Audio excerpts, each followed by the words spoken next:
السلام عليكم واهلا بيكم في فيلم جديد. فيلم النهارده بيظهر فيه شوية خيول بيجروا في الوادي، وبيكون ما بينهم حصان صغير بيلعب مع مامته، وبعدها بيكبر الحصان وبيبدأ يجري وسط الخيول، وبنشوف الحصان ده حر وبيسابق النسور وبيبقى زعيم القطيع، وبسبب المنصب ده بيبقى عليه مسؤوليات كتيرة. وفي يوم بيشوف الحصان ده أسد بيبقى عاوز يهجم على القطيع وبيحذره، وسبحان الله بيواجه الأسد وبيقدر يتغلب عليه. وفي ليلة من الليالي بيشوف الحصان مجموعة من رعاة البقر وبيحاول يتعرف عليهم، لأنه أول مرة في حياته بيشوف بشر، وبيحاول رعاة البقر دول يمسكوه لكن بيهرب منهم، فبيفضلوا يجروا وراه لكن هو بيهرب بسرعة وبيروح للقطيع بتاعه يحذرهم من رعاة البقر عشان يقدر يحمي القطيع منهم. لكن في الآخر بيقدر رعاة البقر إن هم يصطادوه بالحبال، وبتشوفه والدته وبتحاول إن هي تساعده لكن هو بيصرخ فيها عشان ترجع وما تتمسكش هي كمان. وبيظهر بعدها الحصان وهو خايف وهو مش عارف مصيره هيبقى إيه، لكنه بيبقى المهم عنده إن القطيع بتاعه بخير. وبيظهر بعدها رعاة البقر اللي خدوه الاسطبل تابع للجيش الأمريكي، وبيوصل الضابط هناك وبيسأل عن اللي حصل،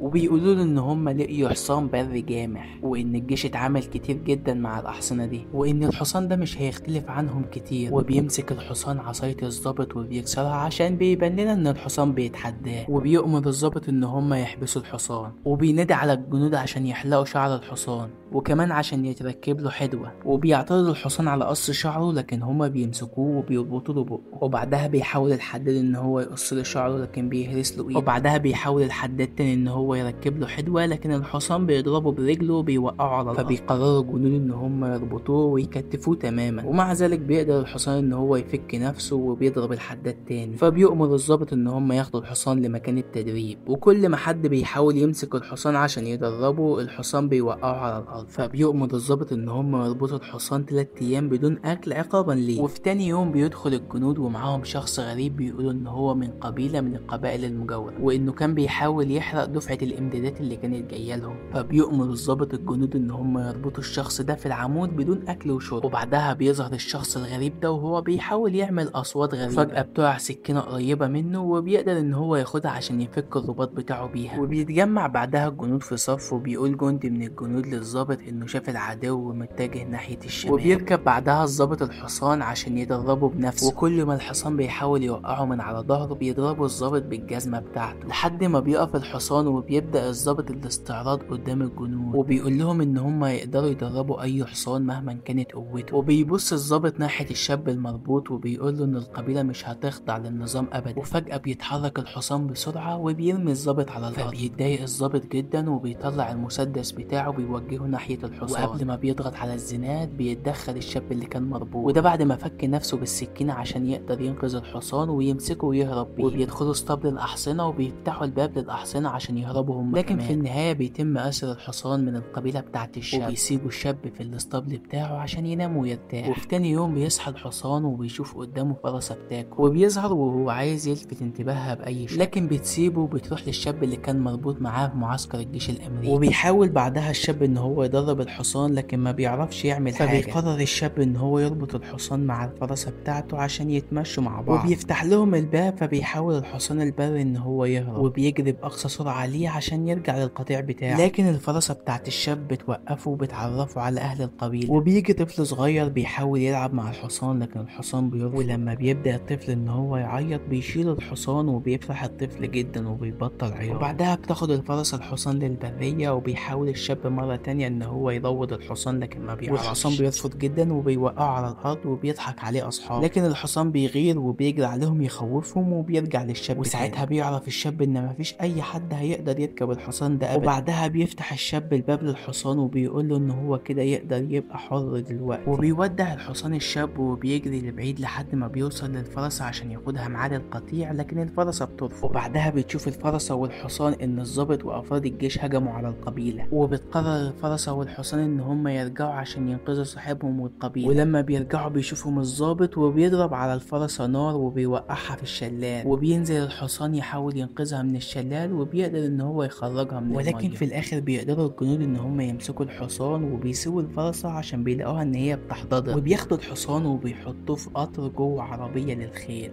وبيفضل الحصان حزين عشان اللي حصل للفرسة وبيفضل يفتكرها ويتخيلها هي واهله. وبعدها بياخدوا الحصان لمكان مكان غريب عشان يشتغل مع باقي الخيول عشان يشدوا القطر على القضبان. وبيقرر الحصان ان هو يقع على الارض ويتظاهر بالموت، فبياخدوه الجنود عشان يرموه بعيد، لكنه بيقوم فجأة وبيكسر السلاسل اللي كانت ماسكة عربية القطر وبيهرب باقي الخيول. وبيحاول باقي العمال ان هم يسيطروا على الحصان لكن ما بيقدروش، وبيهرب الحصان وبتقع وراه عربية القطر في منطقة السكة الحديد. وبيحاول الحصان ان هو يهرب من النار اللي بقت في كل مكان، لكن السلسلة اللي كانت في رقبته بتتعلق في شجرة من الاشجار. لكن فجأة بيظهر الشاب وبينقذه، وبيظهر الضابط ومعاه الجيش اللي بيدوروا على الحصان ومعاه الشاب، وبيحاولوا يطردوهم لحد ما بيوصلوا لحافة منحدر. وساعتها بيقرر الحصان ده ان هو ينط من على المنحدر ده عشان يوصل للناحية التانية. وبيحاول واحد من الجنود ان هو يصور البندقية على الحصان، لكن الضابط بيمنعه. وبيقدر الحصان ان هو يتخطى المنحدر، وبيفرح الشاب والحصان جدا. وبيركب الشاب على ظهر الحصان لأول مرة وبيروحوا للقبيلة. ولما بيوصلوا بيبقى الحصان زعلان جدا لما بيفتكر اللي حصل للفرس، وانه بيبقى فاكر ان هي خلاص ماتت. وساعتها بيصفر الشاب وفجأة بتظهر الفرسة، وبيبقى فرحان الحصان جدا لانها لسه عايشة. وبعدها بيروح الشاب للحصان وبيحضنه وبيقول له ان هو هيفتقد. وبيقرر الشاب ان هو يسيب الفرسة بتاعته عشان تروح مع الحصان. واخيرا بيرجع الحصان لوطنه وحريته مرة تانية. وبس بيخلص فيلم النهاردة على كده. لو عجبك الفيلم ما تنساش تدعمنا بلايك وتشرفنا باشتراكك في القناة لو عجبك المحتوى. ولو عندك فيلم عايز تلخصه او تفصيل عايز تقولها في الحلقة انزل اكتب لنا تحت في التعليقات. كان معاكم عادل كامل من قناة كشك افلام.